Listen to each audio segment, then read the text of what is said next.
out here last year for her to take her first job as an attending, which is super awesome. So for all the fellows out there, I'm right there with you. I have a business background, and I love helping physicians make good decisions and cover topics that, unfortunately, all the forces of healthcare and medical education don't properly prepare you for. So, quick disclaimer, please, if you have a specific question, talk to a paid professional to help you address that need. And if you're looking at a contract specifically, make sure you have a healthcare attorney or a contract attorney who specializes in healthcare contracts to look at it with you. A little bit of philosophical background.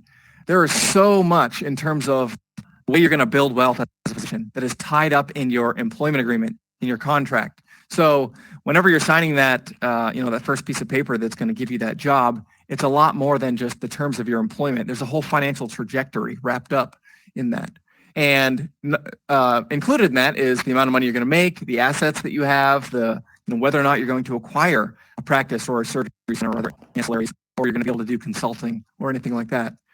And as you build wealth, what that means for you is that you have autonomy as a physician, you have agency and flexibility, and I don't need to tell people in this audience, but medicine is not going to look out for you. You have to look out for yourself. And when you have financial agency through having enough and not being financially compelled to take a job that you don't want or to work hours that you don't want, you're going to be much better off. So contract is going to sort of determine that path for you. Today, I'm mostly going to talk about contracts in the context of physicians to hospitals and physicians to other groups. And there's obviously a lot of contracts in medicine. I'm not going to talk about most of them, thankfully. What I'm going to talk about today has to do with what I call above the line planning. So this has to do not with money that you have right now, but with money that could potentially be yours if you're able to make good decisions. And specifically, I'm going to talk about how income benchmarking, how your age is composed, and your availability for some of these other items, consulting, how your income is composed, and then how you negotiate. All these have to do with things that you need to know and need to do before you have any money. Eventually, you're going to get to the bottom part of this where you have to make financial decisions with money that you've already got. But it's actually way more important in terms of your trajectory to be making decisions and to be thinking strategically with these items above the line. Contracts can be complex. So you want to give them due consideration, and you don't want to give away something really important, or else you're going to be left out in the cold like Dilbert is here. So I have 5 facets of contracts I want to examine. The first is compensation mechanism, other professional activities, ownership trajectory, ancillary businesses, and then what happens when I quit. And another disclaimer, because I love disclaimers because they keep me out of trouble, is everything is individualized, right? So I'm going to give you some rules of thumb, some key considerations, but this is not one size fits all. I'm hopefully going to give you some categories into which you can put the data of your own contract and your own experience. So I will tell you, I saw this as I was doing some work for a client, and it was seeing this pay statement, this physician pay statement with 32 different factors. It made me realize that physician contract is going to be a passion client, because I was talking to the doctor involved here, and they didn't understand how much they were getting paid. They were actually being overpaid. They tried to bring it to the attention of the HR department. And what happened was they had to sort out a 32-factor equation in order to understand if the compensation was correct or not. So this is what you're up against out there. If you don't really take ownership of this topic, you're going to be trying to do complicated math and perhaps end up on the wrong side of this math problem. And that's not what I want for anybody here. So in terms of the compensation mechanism, I break it down to a scale from most simple to most complicated. And I'm going to show you some real contract language that I've pulled from some of the contracts that I've reviewed over the last few years. Obviously, on the left, you can see the salary. That's just pretty self-explanatory. And then we get into more complicated on the right, more production, more eat what you kill or eat what you treat, as some people would say. And there's more upside opportunity and more downside possibility on the right side of the spectrum as well. Yeah, and one of the themes that I'm going to harp on a little bit here is you got to run the math. So every contract has embedded in it a math problem. Especially if there's production involved, you want to make sure that you understand what is the amount of production I'm going to be likely to experience in the first quarter and the first year and the second year. And then run the math to make sure that that yields a compensation number that is reasonable for you. Obviously, again, if it's a salary, it's a lot easier. And if you're on production, understanding that there are operational constraints that you may have to face and that it might have a significant impact.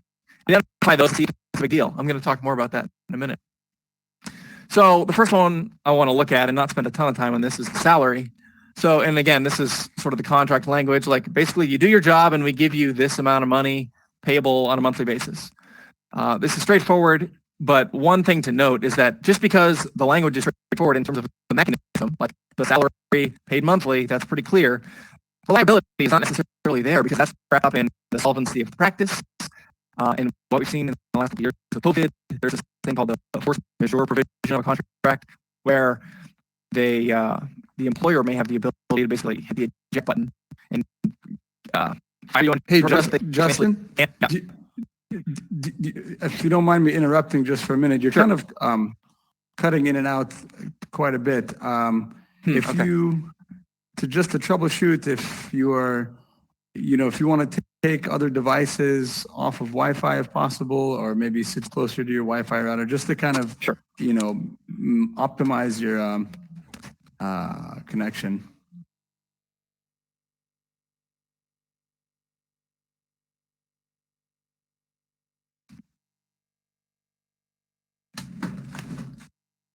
Okay. Can you hear me? Yeah, that sounds better. Okay, I'm sitting right on top of my router, so hopefully this works. Okay, so salary. Just because it's clear how much you should be making doesn't mean you're going to get that much money. Because if there's financial or solvency issues like we've seen in COVID, it's just something to keep aware of. And then we get into one layer more complex. So you've got a salary base, which the nice thing about a salary base is the minimum that you can reasonably expect to earn. And then if you have a performance bonus based on some kind of criteria, maybe it's an RVU target or some sort of productivity or even a quality metric, then that is that can be part of the deal as well.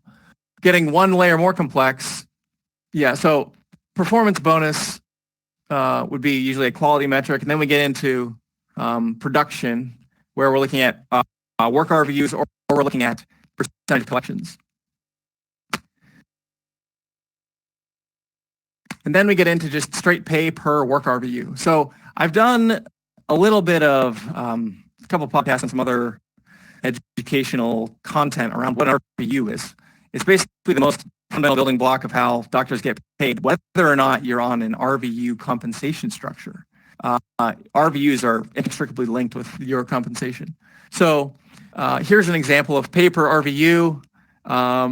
There's an amount just per unit. So every work RVU that you generate with the patients that you treat, you're going to get paid that work RVU number. And then sometimes there's a breakpoint in here. As we can see in this instance, there's, at 7,000 work RVUs, then there's an increase to $71. So what this is incentivizing is having a physician want to produce more and want to continue to, push towards that 7,000 target and beyond. I would note that it doesn't always incentivize a doctor to produce more. There are some cases in which there's a cliff, and maybe it would be $68 per work RVU up to 7,000 work RVUs, and then after 7,000, the compensation drops off, and it's $55 per work RVU. The incentive in that case is to just pay the doctor to hit that target and not do more. So I'm not sure exactly why that exists, but I've seen it a few times. So just again, to be aware of the incentive and the point at which you're no longer incentivized to produce more, and make sure that that accords with your goals for your clinical pursuits. Can you hear me okay? Because I'm still getting a little bit of a choppy view here.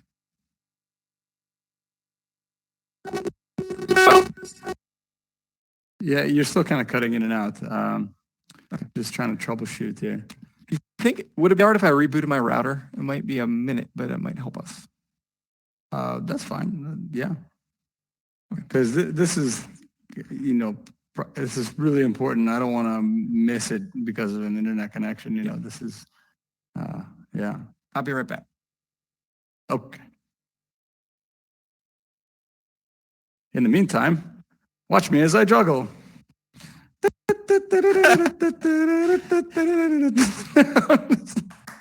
Oh, man. Yeah. We've had some internet connection problems before, but, this one, I really want to hear what he has to say because, I'm dealing with this right now, and so I don't want to miss this. Yeah, it's a good topic. While we have a minute, everybody that's here, I recognize some faces. A lot of you guys have definitely been to these events before. I want to get some feedback from you guys. If you wouldn't mind, unmuting yourself and just kind of speaking up, tell us, how's your experience been? And, what suggestions would you have? Let me unmute.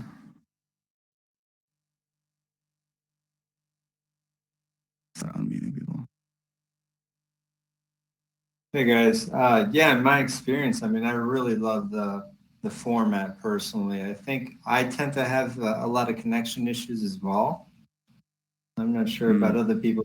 Hopefully, as the internet and years go by and things get faster and this becomes more streamlined, hopefully, it'll definitely be better to easier to learn in this format.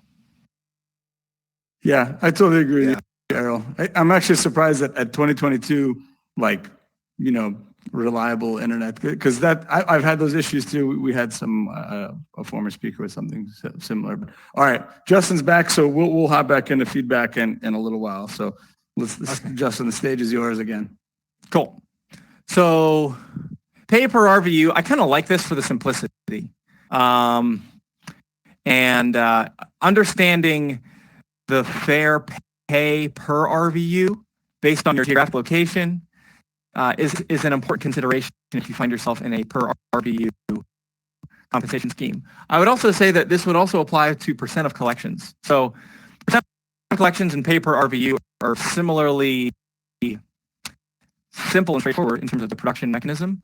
Notably, for the percent of collections, this introduces a layer of complexity in terms of the payer mix.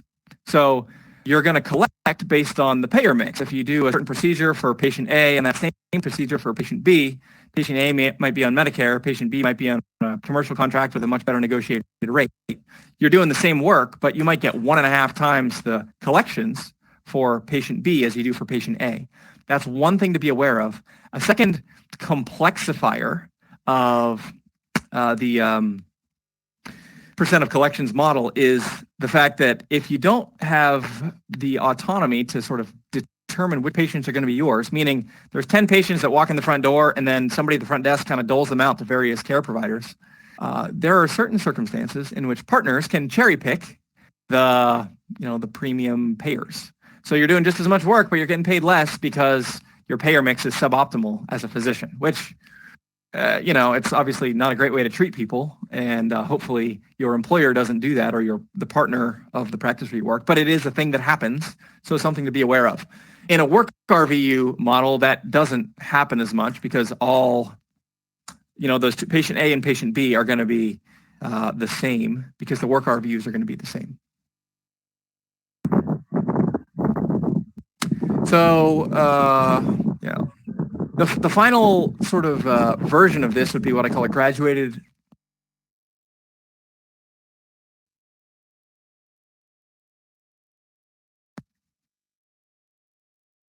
Am I doing okay, James? Yep, we can hear you. Okay. I just got muted for a second. Wasn't sure what was going on there. So graduated work RVU scale. This is the same idea as the pay per work RVU, but there's just a lot of tiers. Often it's an incentive to produce as much as possible with marginal increases in compensation for every new tier. Again, this also applies to percent of collections with all the sort of caveats that I mentioned before.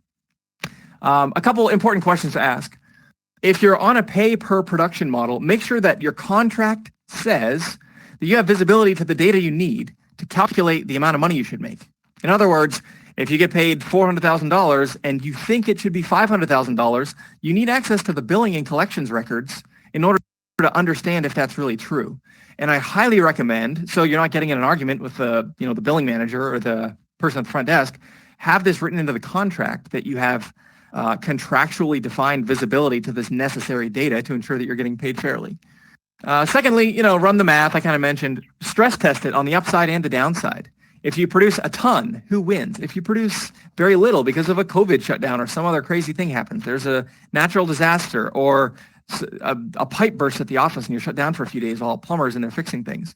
You want to make sure you know who wins and who loses and just be okay with it. If you're on a production model, make sure you know where the bottlenecks are. And then benchmarking is really important. And I can help a little bit with that. And a good contract attorney will also be able to look at your contract, look at peer benchmarks. Often MGMA is the gold standard in terms of the regional breakdown and stratifying based on various factors. So highly recommend that you get a benchmarking study done on a prospective contract to make sure that you're getting what you think you're getting. That was the biggest one. I'm going to sort of cruise through these others. Outside business opportunities. There's a lot of ways that you can make money with your medical degree. And let me give you a little bit of just philosophical background here. This is what I think about this. You've worked really hard. You spent years of your life. You did residency. You did fellowship. You went into debt. You should be able to monetize that education however you want to, as long as you're not directly competing with your employer in some way that's nefarious. And so you shouldn't give away your ability to do those things if you don't have to. You want to leave the door open to differentiate yourself and build your own personal brand. There's a lot of ways to do that, and that means a lot of things. And the more that your contract, your employment agreement allows for this, the better off you're going to be, and the less likely you're going to have one of the partners trying to, yank your leash to have you fall back in line when you're posting opinions on LinkedIn or you're wanting to do consulting or you're talking to medical legal companies trying to start a relationship there. So here's the other part of this from a financial standpoint. What we see whenever you are in a situation where you can do this kind of work is that you have W-2 income, which means employee income. You get a paycheck, you get a pay stub, and you have withholdings from your pay. And you can also have 1099 income, which is independent contractor income, where you teach a course for somebody and they write you a check. You do expert witnessing and they write you a check. This is unwithheld upon income, and you're essentially your own business when you're doing this. This is really, really beneficial for a number of reasons. It allows you to save more money. It allows you to do a self-employment retirement account. It allows you to have tax-deductible expenses for things that you would, if you buy a laptop and you use it to do expert witnessing, that laptop is tax-deductible. Maybe you might have bought the laptop anyway, but it's nice to have this income because then you can offset that income for some purchases. So as far as the contract language, there are some contracts that basically leave this totally blank, which I love that. Then there's no problems and you can do whatever you want. Sometimes there's a provision about like the board has to say this is okay, in which case I highly recommend you in the interview process talk to the hiring partner or whoever's in charge to be able to give you visibility to the practice operations and say, who else is doing this? Who else is consulting? Who else is doing, this other work that I'm interested in? And what is the economic arrangement there? In some cases, they'll just say, listen, you're not allowed. Or my least favorite arrangement is, oh, you need to pay, we're going to only let you keep 50% of anything that you make as you're doing this. It's a little bit like indentured servitude. But that does happen.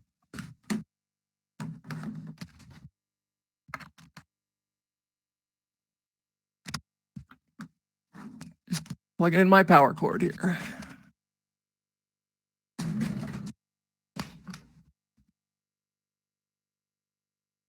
So here's the two examples of a doctor who's making, in this case, $500,000. Would you rather be physician A over here, who has $500,000 of income all from employment, or physician B who has $350,000 from employment and then does consulting and also does expert witness work and has $150,000 of total self-employment income?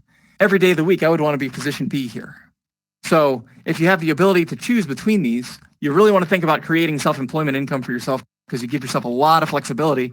And if you're working with, if you want to be creative, you can cruise around on White Coat Investor or hire a financial advisor that can help you optimize that. You're going to be much better off. Ownership. This is really important. And it's not always important in the reasons that you expect. Really, it's just understanding expectations. I feel less strongly that you need to be a practice owner than I do that you should just understand what you're getting yourself into. And actually, in many cases, practice ownership, I could take it or leave it from an economic standpoint. If you have a really good employment agreement, sometimes it's better to not have to worry about paying the rent and paying the bills and dealing with, whenever the copy machine breaks. Like at the end of the day, the owners of the business are the ones who have to get that stuff fixed. Sometimes it's better to let someone else worry about that. It's also, getting ahead of this in terms of communication will keep you from what I call the super fellowship experience. So maybe we have some pain fellows in here. Can we have a show of hands? Anybody raise their hand? Okay, I see a couple. Yeah, back there. The super fellowship is whenever you finish your fellowship and then you take a job that you think is going to be an amazing job, and it turns out that it's actually just another year of learning lessons in the school of hard knocks where you're overworked, underpaid, and then you have to go and get the real job that you thought you were getting whenever you took the first job. So I want to help you avoid that, and this area in particular is an important area where that can be manifest. So again, getting everything in the contract to define checkpoints, have quantifiable data wherever possible in the contract, and then defining the terms of the buy-in based on something objective, or at least something fair. So in terms of contract language, here's an example of bad language. We might think that you'll be a partner sometime if we feel like it, or the legal equivalent thereof. Something better would be, we're going to consider you for partnership in the practice after a period of 2 years, so we're quantifying time, and then if a majority of current partners vote to allow. So we have an objective criteria there. So objective time and objective criteria, these are both really good. But we can do better. So a really good one might be, the position may be considered after concrete time frame, and then we have a concrete process laid out. We're going to meet twice a year to talk about it, and then we have the criteria of admission as well as the valuation criteria. This is a really important thing that you don't want to miss. It's one thing to say, hey, we're going to let you buy into our practice. It's another thing to say, hey, we're going to let you buy into our practice at an egregiously overpriced amount that you would be an idiot to do. You're better off just being an employee. So understanding the valuation in which you're buying, and if possible, getting that defined in the contract is certainly something you want to understand before just charging ahead. Ancillaries. This is really, really important. I would say actually for interventional pain, in my opinion, the contract language around ancillary businesses is one of the most important things that you're going to deal with. And so here's the reason. It defines the income that you're going to make, and it also allows you a wealth building opportunity in the asset that you own in terms of the business that's kicking off that income. So you make the money, plus you get the asset that is ultimately saleable. Any business is going to be sellable for some multiple of profits. And if you own that surgery center or that imaging center or whatever, somebody might want to buy that someday. And that can be a really powerful lever for building wealth. So again, you just want to make sure that you're clear in terms of expectations. It's not at all uncommon to have practices have a number of ancillary businesses in which they're participating. This is an area of significant legal complexity. And in this area in particular, and I've seen cases where, a pain fellow comes out and in year one, they're promised $1 million between the $400 salary and the $600,000 of ancillaries. I would say if it feels weird in your gut, that's an important data point, and always trust your gut and make sure you have a really good healthcare, Stark and anti-kickback expert lawyer look at anything where there's any of these questions in play. And the point is, you can't self-refer, or there's just a lot of rules around, when you pass a patient back and forth between entities that are owned by the same physician. Unfortunately, insurance companies may or may not be subject to the same rules, but that's a separate conversation. So here's examples of ancillaries: surgery center, labs, physical therapy, DME, med dispensing and imaging. And there are certain cases in which there's an attitude among equity owners, among founding partners, that like, we're going to do an ancillary thing, and we're going to own the ancillaries, and we're going to hire physicians in the practice, and maybe we'll let them become a partner in the practice, but they're totally locked out of ancillaries. It's okay. I mean, it is what it is, but it's a dynamic to be aware of where there's like strong gatekeepers, doctors who don't want to share what they've built, which whether you think it's right or wrong, the point is understand what you're getting yourself into. And if ancillary participation is important to you and the physicians who founded a practice say, listen, we've got an ancillary LLC over here and we've got the practice LLC over here and you can participate on the practice but not on the ancillary side, it's a data point. It's just something to be aware of that you may or may not be interested based on that sort of access. So here's some important questions. What are the ancillaries? How do partners and non-partners economically participate? Are there bonuses paid out? Maybe there's not ownership, but maybe there's, okay, if if there's patients that you're sending for certain procedures or there is DME involved, maybe there's some amount, and again, this gets deep into anti-kickback and Stark real quick. So you got to be careful how this is structured, but how do you get paid from these ancillaries is the bottom line. And then if there's no participation in any of those, if you're in the situation where there's the doctor who owns the practice and they have the ancillary over here in the separate LLC where they're sort of capturing all the profit, are you making a little bit more on the practice side to compensate you for the fact that you're never going to participate in the business asset? If not, maybe you don't care, but it's just something important to be aware of that there's a trade-off there. I want to talk for a minute about surgery centers as a specific ancillary opportunity because this is the one where you're going to be most, I think it's the most valuable. It's the most common, and a really good surgery center opportunity it's a huge lever for wealth building. You can go from having a surgery center worth not very much to all of a sudden, if you get a couple motivated physicians involved who all of a sudden are really able to drive patient volume, you very quickly have a very valuable entity that is not only kicking you off income, but again, is also creating wealth through the value of that asset. And right now it's like a land grab. With surgery centers, there's these big national chains who are buying them up at 6, 7, 8, 9 times the EBITDA, the profit of the surgery center. And what that means is if you buy in at like 1 or 2 and you sell at 8 or 9, there's a significant opportunity for you there. It's important to note that volume is needed, and really any surgery center opportunity, it's its own business opportunity. You need to think of it as a business. You need to understand who's making the decisions, how is revenue going to grow, how profitable is it, how much are we managing the expenses, and you need to think about the partners involved and how vested are they. A real gotcha that you want to be aware of is if you've got a few physicians involved for whom it is their second or third surgery center, 3 is the most that by law you can own as a participating physician. If it's the third surgery center of a couple other doctors and it's your first and it's your baby and you're trying to do everything you can to make it work, but these other doctors have other opportunities elsewhere and they're maybe distracted, they may not be vested in the success of that entity the way you are. So just one dynamic to be aware of is you want to understand a little bit about your partners and what their incentives are in terms of growing a particular business. So again, I'm just adding in another slice here. So if we have 2 doctors that are making the same amount of money, you want to be the one on the right who's got all of these different things happening and also has a surgery center who has income being kicked off as well as that asset, the business that is growing in value as this surgery center succeeds.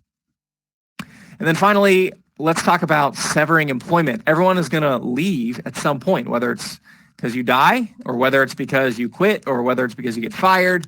Understanding the terms of severing is really, really important. And there's a lot of dollars wrapped up in the terms of sever. So this is an important place to be paying attention whenever you're looking at a contract. It's not a matter of if, but when, and there's a lot of different ways to leave. And sometimes the financial terms of the contract are determined by how you leave. So if you resign, say, I'm not coming back and I'm giving you 0 days notice versus if you give 6 months notice versus if you get fired because you're, doing something felonious, those may all have different provisions about how you get paid when you leave. Here's a couple important considerations around severing. Your contract is going to determine how much notice you need to give. how much your employer needs to give you, non-compete terms, tail premiums. This is a really big one, and I'm going to allude to this in a minute, the chart over on the left. If you don't want to get zapped by a surprise tail premium, and I've had this happen to clients where it's all of a sudden it's $40,000 on the way out the door. They thought they were quitting and moving into a new opportunity, and they get this big invoice in the mail. That's a real bummer. Liquidated damages, and then how you're going to get paid for the collections that you've earned but haven't yet been paid for. So here's a quick summary. Occurrence doesn't need tail. Claims made does is the bottom line. So if you have a claims made policy, claims made malpractice policy, you want to make sure that you understand who's going to be paying for the tail and in what circumstances. Generally, I would, if I'm negotiating this, I would want to not pay for tail. The best case scenario is your employer pays for the tail no matter what.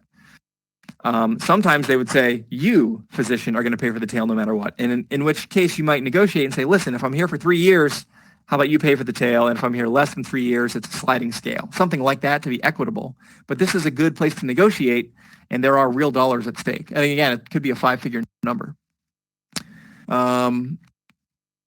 Liquidated damages, this is a term that basically means if there's a material breach, you can essentially buy out the contract. So if your best friend wants to start a practice 6 miles away and they ask you to be a partner and you have a non-compete with a 15-mile radius, it may be that there's a liquidated damages provision that will allow you to buy out the non-compete and say, maybe it's a multiple of last year's income or something like that, where it's a big number, but because the economic opportunity is so compelling, especially if you're going to a bigger practice that really, really wants you, that's within the non-compete radius, for example, that liquidated damages payment might actually be feasible because it's not coming out of your pocket. It's coming out of the pocket of somebody who really, really wants you because you're hot stuff.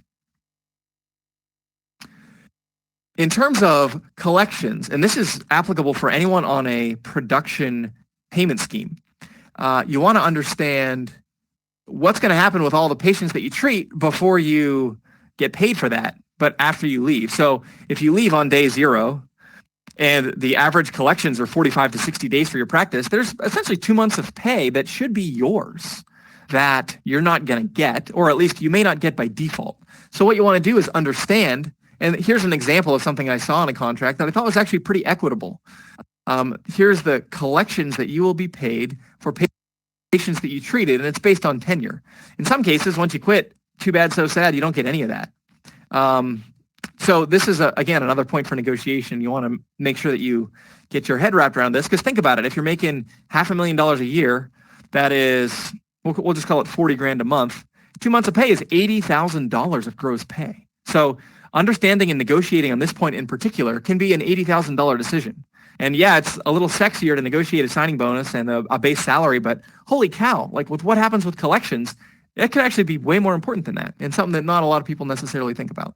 So again, if you could be Dr. A or Dr. B, be the doctor on the right with diversified income, self-employment income, an asset in a surgery center that they can sell for a lot of money, and you're going to be set up for success. I've got a couple other considerations here. I'm not going to read all these now, but this slide deck will be available for anyone who's interested, so you can check this out. One last point is you can significantly improve your ability to negotiate by having a good BATNA. BATNA is an acronym that stands for Best Alternative to Negotiated Agreement, meaning if you don't take this job, what's the next best thing you can do? Think about if you're negotiating with somebody. If they have a really good option that they're considering, aside from the one you're offering them, you are incentivized to sweeten the deal to make it as good as possible. If you have a good BATNA, you're going to be able to get more of what you ask for. If you only have one practice you're talking to and you are just going to, go to them and hope for the best, they may not be as likely to play ball when you ask them for a couple concessions on the contract. Understanding a little bit about your counterpart as well is going to help you negotiate intelligently, like who has left recently and why. That says a lot about the culture, by the way. What distinguishes doctors who have thrived versus hated it? Who participates in a surgery center? How strong are payer contracts? This says a little bit of something about the financials of the practice. It also distinguishes you as a physician, as a leader, as a critical thinker, as someone who asks the hard questions, and as someone who aspires to make the practice more valuable for everyone. So if somebody comes in and asks me these questions, I'm going to be much more likely to think that, oh, this is a contributor. This is somebody who I want in the foxhole with me because they're going to be a real team player. So that's all I've got. Would encourage you to check out the podcast if you are interested in today's topic, because I talk a lot more about this stuff. And I have this ebook, which I can make available. I don't know if you're able to scan that QR code, but I spent a lot of time putting together a case study talking about merging many of these financial principles. And I think there's really nothing else like it out there for pain doctors in particular. And then anybody who wants to talk about financial planning, you can find out about that as well. I would love to take any questions that you have.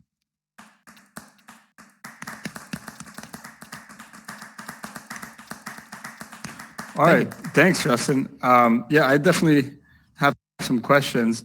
But before I kind of hog the stage here, I'm going to encourage everyone to unmute and chime in to ask questions. It can be difficult sometimes to try and wrap your brain around a lot of this, because it is complex. And you're right, Justin, we don't really get you don't start learning this until it's like you run into it face first. So it's a lot to wrap your head around.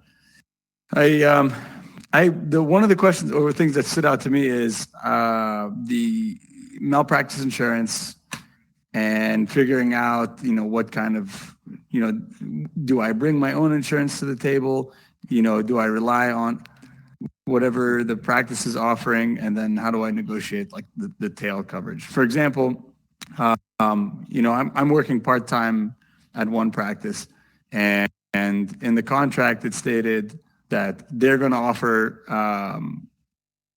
coverage on a claims-made basis, and that they would offer tail coverage based on those claims made. Could you kind of clarify what that means, and is that something that is reasonable, or how would you kind of interpret that? It sounds like what you're. Yep. Go ahead. I was going to say, don't forget the disclaimer on this yes, one. Both of the disclaimers. It sounds like what you're telling me is that they're willing to. They pay for the policy, and then they also are going to pay for the tail. If they're paying for tail related to that policy, what they're saying is if you have two part-time gigs, they're not going to pay for tail for procedures outside of your clinic, for example. But for any patients that you treated under their roof on that policy, they're willing to cover. That's what it sounds like to me. Obviously, it's a pretty technical question, and the contract language would make a difference. For any specific question, obviously, going to the contract attorney would be advisable. But that sounds like an equitable arrangement, if it is what I think you're saying. I see. And then you also mentioned something like sliding scale. What do you mean by sliding scale for tail coverage? So in the same way that collections may be a sliding scale like this, meaning the longer you stay, the more of your collections you keep. There might be another one of these, like I've seen some of these where it's like for every year you stick around, your employer covers 33% more of your tail premium. So if you stay there for 3 years, they cover the entirety of the tail premium. If you stay there for less than 1 year, the whole tail premium is on you.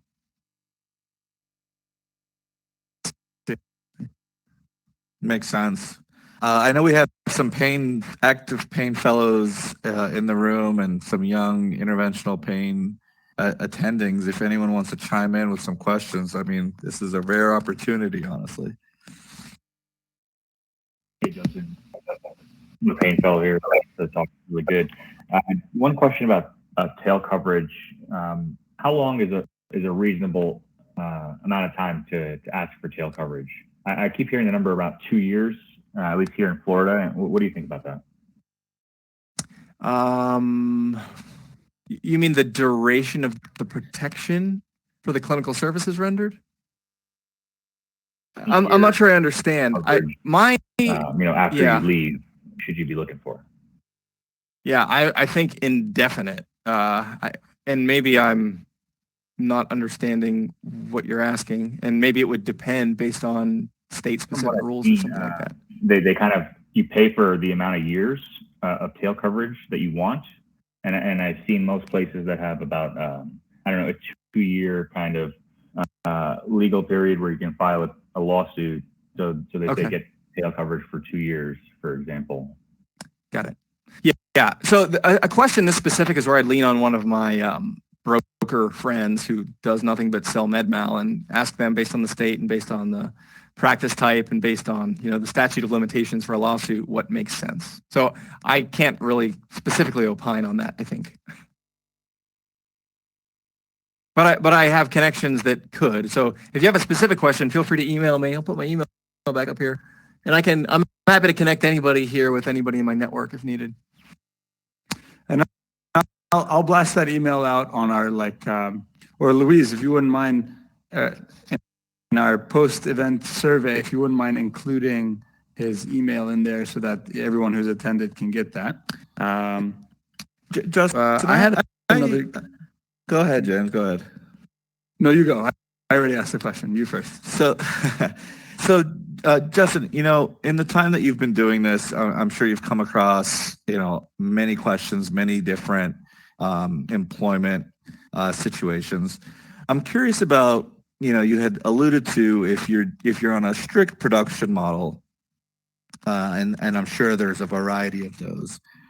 One of the things you sort of mentioned was, operational constraints that can get in the way of your production models.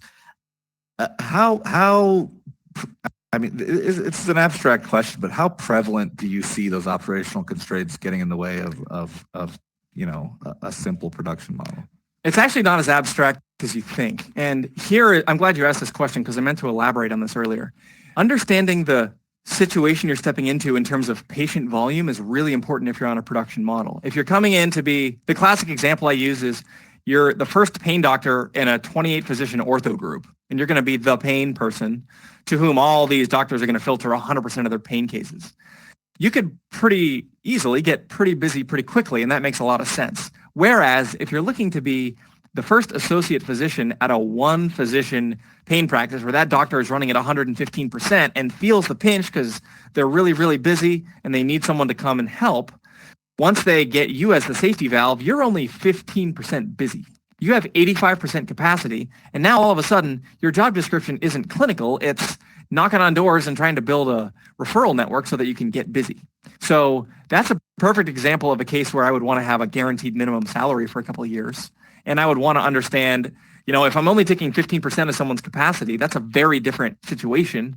And especially if there's staffing that's going to be involved, maybe we're going to need to eventually bring on another MA or a mid-level to help. It's going to take a while for all that to happen. And while that is building, it's going to have material impact on your ability to efficiently serve patients. So just an environmental awareness of the practice in those ways can be really, really helpful.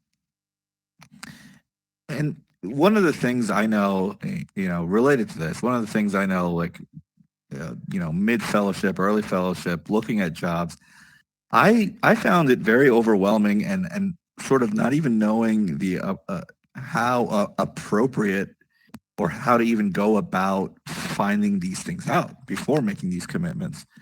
And so is there any advice on how a pain fellow can sort of approach that or just kind of become more empowered when approaching these kinds of things? Yeah, ask a lot of questions. Have curiosity and try to resist the urge to not want to look dumb because you're inevitably going to at the beginning, and that's okay. I'm happy to be a resource, so I'm glad to have a gratis conversation with anybody about any opportunity to just, if you want to brainstorm ideas and say, here's the practice profile, here's how I think it looks, what kind of questions would you ask? I'm glad to do that. I've talked about this at length in a number of podcast episodes. I'm glad to aggregate those if someone wants specific resources for job vetting, questions to ask. I'm glad to provide that as well. Other than that, a good contract attorney will help.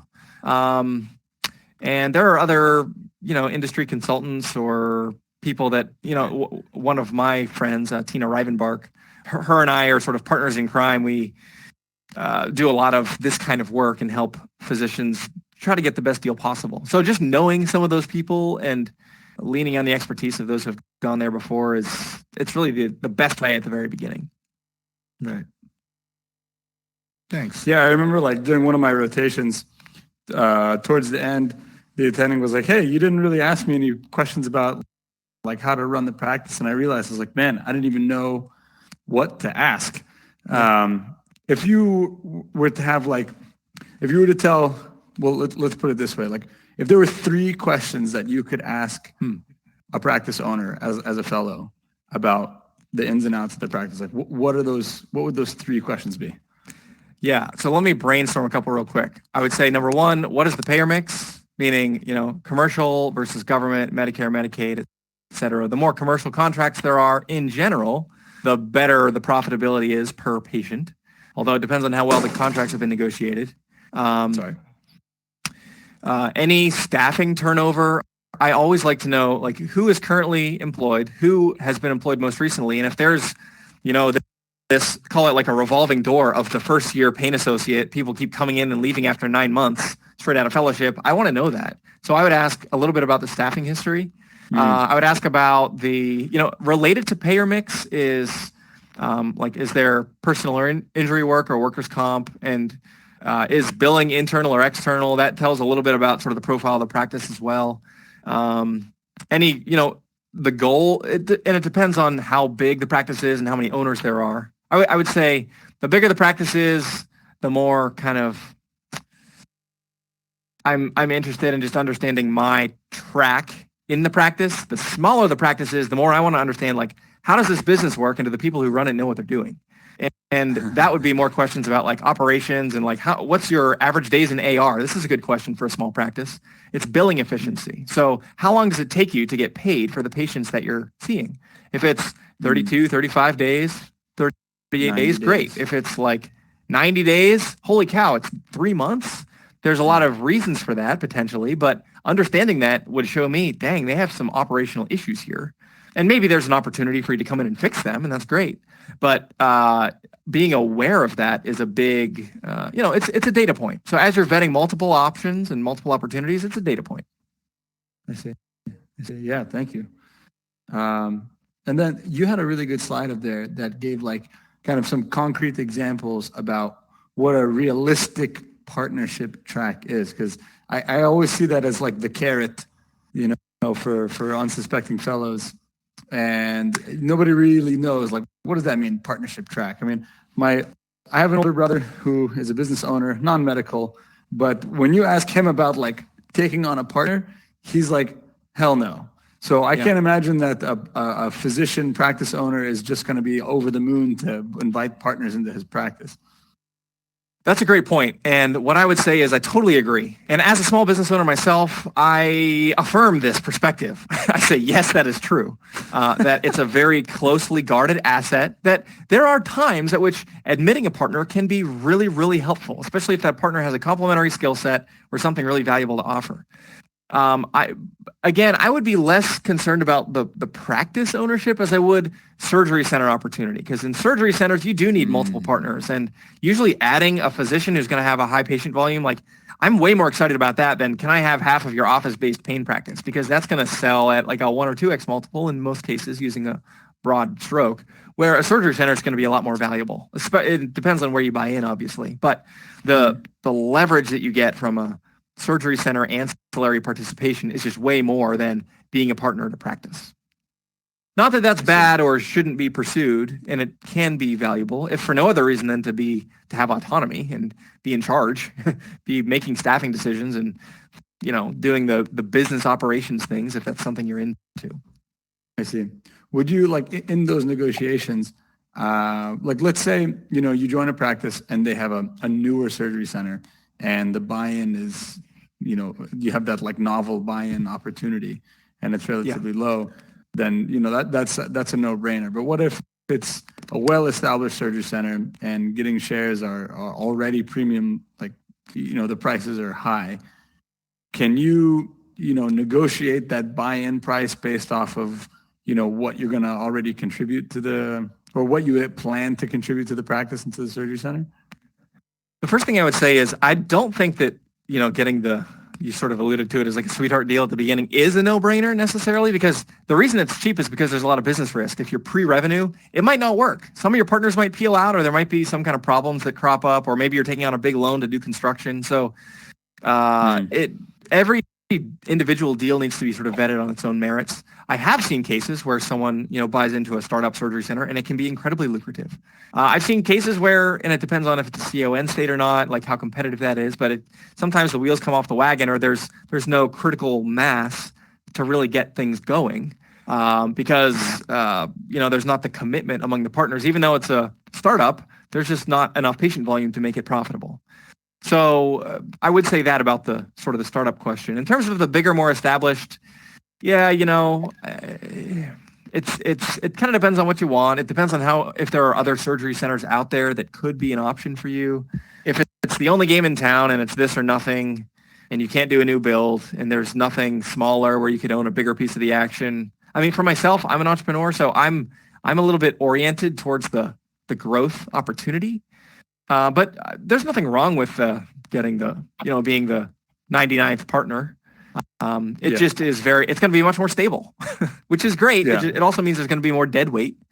Some of the partners aren't going to be pulling their weight, but there's going to be some rock stars that are probably going to be bitter about being rock stars, and they're subsidizing the people who are slackers. But that's organizational dynamics 101. And it doesn't mean that it wouldn't be financially beneficial in the long run. I see. Cool. Justin, I'm another pain fellow. So thank you so much for your lectures. I've also seen some of the stuff online. And what's been really helpful is when you talk about looking at NGMA data and Becker's and kind of coming up with a baseline on what you should be looking at on contracts. Now, in respect to when you're looking at an ownership trajectory, what's a good way to, I guess, figure out how to value a practice? And how would you structure, that on the contract, like X% of the company valued at an X amount over 2 years, since you won't know what what kind of growth they're going to experience while you're there, or loss, if that's the case. Yeah. Is there a way to come up, or to know how good of a deal you're going to get? In general, and I'm not a valuations expert. I have opinions about valuations, and I have friends that are experts, and I always farm this out if I need a formal valuation. But my shoot from the hip impression, as far as the answer to your question, an office-based practice, if it's well run, in my understanding, is maybe it's going to garner 2x, a 2x multiple of the profit. And for various reasons, it's just much less organizationally valuable in terms of the multiple of profit than something like a surgery center. Now, if you have other ancillary lines, that may enhance the value. And depending on the percentage of overall revenue and profit related to those ancillary lines, that's going to be a piece of the puzzle that you're going to have to account for. So in terms of how much should I pay for a given practice and a given opportunity, it is some math, but it's also some voodoo. So you can hire somebody and pay them between $5,000 and $25,000 for an analysis. At the end of the day, it may or may not really give you the clarity that you're looking for, because it can still, even if you're not getting the best possible price, it still might be a reasonable business opportunity with plenty of upside. So this is an area in particular when you're talking about specific business opportunities, specific practice, specific surgery center, specific valuation, where it really does, the devil's in the details. And it really does depend on what are the terms and what's the specific profile. So it's kind of difficult to say more than that. Although if you want to elaborate on your question, I can try to get more specific. So would you agree that really the only things that you can outline are the expectations of, considering buy-in at 2 years and essentially needing to discuss progress towards it? Was there something else that you would look to put in the contract? I do think that understanding valuation in terms of prescribing a method of valuation. So it's not just the doctor makes up a number. It's one thing to, it doesn't help you to buy in after 2 years if you don't like the number. So having some third party, or maybe you each pick somebody to value it and then you take the average or something like that, that will create some equitableness to the number itself. Something like that would give me peace of mind if I really was interested in partnership in the actual practice. And again, I'm probably more interested in ancillaries, but if that was important to me, I think having something to say, here's how we're going to pick a valuations expert to pick the number that I'm going to then buy in at, that's a reasonable approach. Okay, thank you. One last question. Kind of you mentioned early on in the talk about when you're speaking, when you're negotiating a contract, you want to know what their gross revenue is and kind of their inner financial workings. When would you say is an appropriate time in the negotiations to like bring that up? I mean, can you just ask that right off the bat, or is that like not kosher? Good question. I think it depends. I mean, if I was a partner and I was running a practice and I had some fellow come in who's like, show me your books, I'd probably just tell him to go pound sand. But I mean, if you're talking seriously about partnership, it's probably sometime in the first year or whenever you do show yourself to be a real bona fide candidate for that conversation would come about. I think I wouldn't be, I would ask the operational question, like if it's a small business, a small practice, and I'm interested in this, I would ask the AR question. I would want to know about their billing efficiency. AR is accounts receivable? Yes, exactly. So how much patient treatment have you rendered that you haven't yet been paid for? And that's expressed in number of days outstanding. And somewhere between like 30 and 35 is pretty strong. 40 to 45 is probably okay. And more than that is room for improvement. I would be more concerned about sort of if I come in and I'm growing and I'm doing my job, I'm seeing the patients, but the billing department, like it takes them 7 days to send out a bill after I see a patient. Like that's too long. And if there's a breakdown there, I would be more concerned about the operational problems that would pose than I would, how much cash do you have in the bank? What is your revenue for last year? Especially if it's a small business, you're going to come in and be a big contributor, and it may or may not be material after you account for your impact anyway. Now, when you're on the glide path towards writing a check, that's when you want to involve experts and definitely ask for a couple of years worth of audited financials, probably tax returns from the practice and from the physician, and then you want to involve a couple people to help you with due diligence there. That makes sense. Anybody else have any questions? Thanks, Justin. I know we sort of overwhelmed you with the Q&A. That's definitely our longest Q&A. But this topic, it's our first time stepping outside of medicine, and us poor medicine folk are feeling pretty vulnerable right now. So forgive us. Well, I am, like I said, I'm so eager to be a resource. I would love to hear from anybody to just, and as much as I can help with these big decisions, I'm happy to do it. So I'm grateful for this opportunity from Drs. Omar and Gaddis, and this has been a lot of fun. So, and I want to leave you guys with my personal experience with dealing with Justin. I had come across this podcast organically. I was just searching through, and these were obviously all topics for the fellows in the room. You know that you're pretty much thinking about this day in and day out. And there was a certain point where I had gotten an offer, and it was pretty unique in the sense where or at least I thought it was at the time. I thought W-2 was just the way to go, right? And I reached out to Justin. I just mustered up the courage, and I went to his website, and I just reached out to him, and he gave me a call, and he gave me very honest advice, right? He didn't embellish anything. He told me, this is what you need to look into. This is who you need to involve, and I'm happy to continue talking to you and answering any questions. Shoot me an email, give me a call. And I mean, just his genuine nature really, it caught me off guard. I'm not gonna lie, Justin, I didn't see it coming, but he's a really good guy, and he gives honest advice. And when he doesn't know something, he'll tell you he doesn't know it, but he'll reach out to his resources and get you the answer that you need. And I say that from personal experience. So again, take the opportunity, scan these codes, and reach out to Justin with any of your questions, guys, because he's a very valuable asset. On that note, Louise, I want you to make sure that we include his email and his QR codes in the post-event survey so that it's blasted out to everyone. Even if they weren't here, they're going to get this. So, yeah. Justin, thank you so much, man. Thank you very much. This is a lot of fun. Appreciate it. All right. So again, for those of you who are remaining, feel free to move about the cabin. Feel free to give our stage a little bit of a like. There should be like a heart somewhere in the corner. We are InVirtuo. We are a virtual reality medical education platform and a community for people like us to learn and discuss all kinds of cool stuff. So thanks again for showing up. Tune in next week. We have some pretty cool topics coming up. Thank you. See you guys.